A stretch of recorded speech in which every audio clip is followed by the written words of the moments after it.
Otorhinolaryngology, Chapter 17, is ear, nose, and throat surgery. These procedures range from very simple procedures like a myringotomy to very complex procedures like a laryngectomy. We're going to treat disease and trauma, and some of these procedures can be very involved, and you're going to use a combination of plastic surgery and microsurgery with very fine instruments and microscopes. Sometimes the docs will wear their loupes, but it gets very small. Ear procedures are done to fix deformities in the ear and restore the function of the ear. Remember the anatomy of the ear, very important. The pinna is the part of the ear that you see on the outside, and the external auditory canal extends from that pinna to the tympanic membrane. The tympanic membrane, remember, separates the outer and middle ear. And the major portion of that tympanic membrane, or the thickest part of it, is the pars tensa. That's where we put our myringotomy tubes. Middle ear is an air-filled chamber, and try to remember the names of the bones. Malleus is the hammer, incus, anvil, stapes is the stirrups. The inner ear consists of two sections, the bony part and the membranous part, both called the labyrinth. The osseous or perilymph labyrinth and the membranous labyrinth. Important to note is the vestibular branch of that vestibulocochlear nerve is cranial nerve number 8. Cranial nerve number 8 carries our information of equilibrium or balance to the cerebral cortex. Pathologies of the ear. Deafness is just a reduction of hearing, no matter how slight it is or how little it is. It's all deafness. You guys should know what a tuning fork is, maybe from your childhood. You went to the school nurse and they tested your hearing with a little 2-prong metal device. Or maybe I'm just older than you guys and they don't generally do it anymore. We have much more modern methods now. But it used to be a diagnostic tool that could hold the fork at a distance from your ear to see how close you had to get it before you could hear. Now we have audiometry, which is it's a digital way of measuring our hearing. And this is the one where you hear a sound and you raise your hand, right or left, which side you heard the sound on, and they change the pitch and volume to see what exactly you can hear. Otoscope is that thing they stick in your ear with a little light on it to look at your tympanic membrane, usually looking for infection or any type of pathology that's developing along that tympanic membrane. CT we've talked about many times, not going to review that too much. Tympanogram is where we place a probe right against the tympanic membrane, and it measures the vibrations on that eardrum. Electronystagmography, or ENG, is our balance test. That's where we put the cool and warm fluid in and we test our balance. This can stimulate rapid eye movements. So some routine instruments and supplies. Like most specialties, you're going to have a basic procedure tray. Happens to be an ear tray for these. You may need a nerve stimulator to identify some of the nerves, cranial nerves. Power equipment. The drills are rotary drills for ear surgery. You may use a continuous irrigation system to get that debris out and cool things down. Remember, we're going to flip the bed around. We need to be able to get people sitting underneath the patient, so the patient's going to be reversed on the table. Anesthesia is usually a general anesthesia with a local anesthetic or without, and may or may not use epinephrine.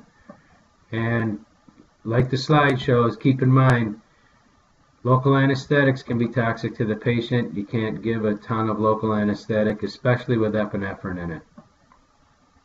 Draping is turban, just like we did in lab. The dressings could be very simple. There may not even be a dressing. Might just be some drops in the ear or a cotton ball, or it can be really complex where we end up wrapping half the head or the whole head.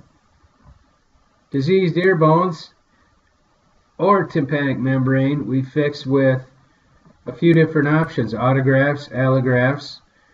Xenografts we don't use very much, those are animal grafts, and synthetic grafts, not so common at this point.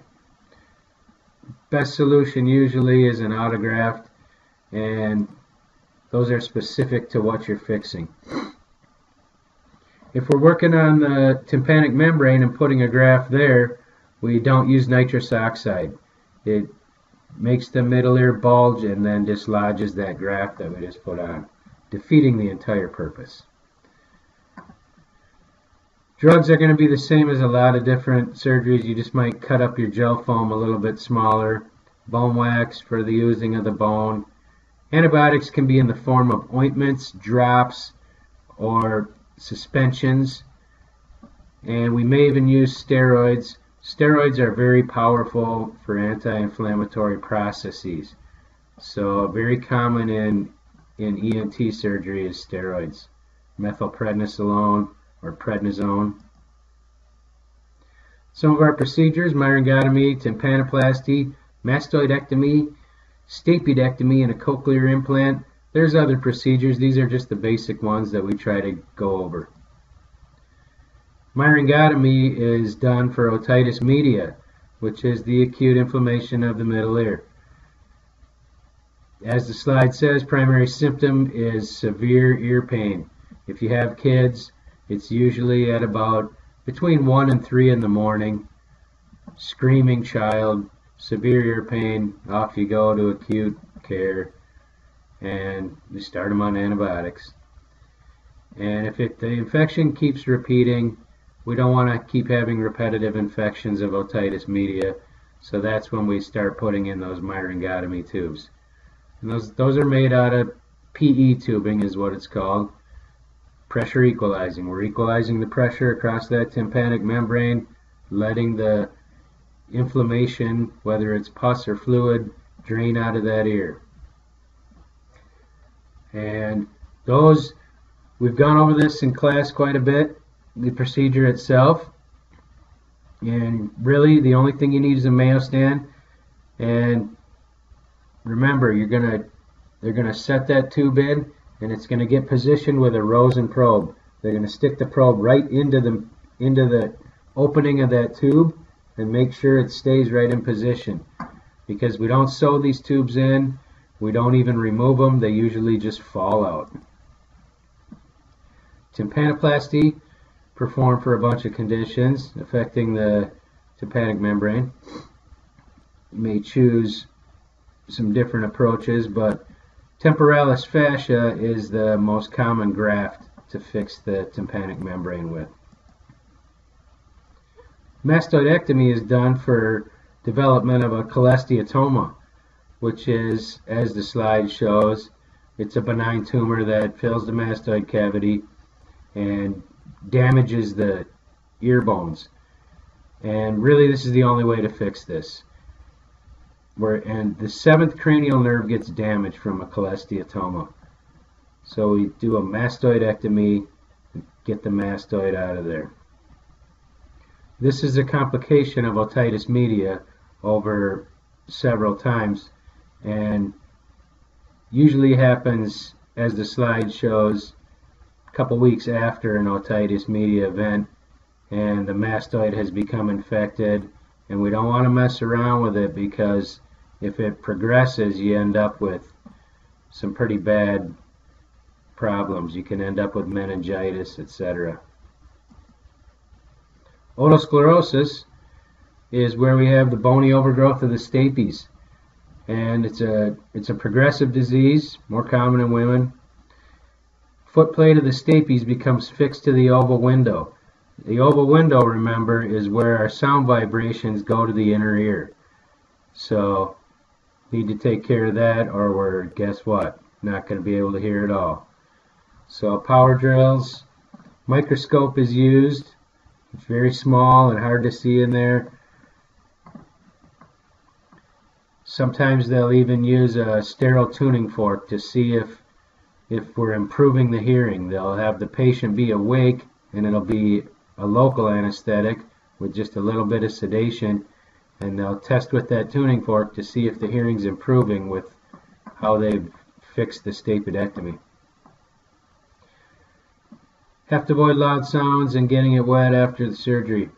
Don't want to get it infected or cause it to dislodge. Cochlear implant is for sensory neural deafness, and this is where we're going to put a little device in that stimulates the acoustic nerve. These work pretty well, as we talked about in class. I have a friend that has one, and he's able to function normally. That's the end of our chapter, and I hope you guys have a good weekend and enjoy the weather. Weather is not so awesome up here in Siberia. Thank you.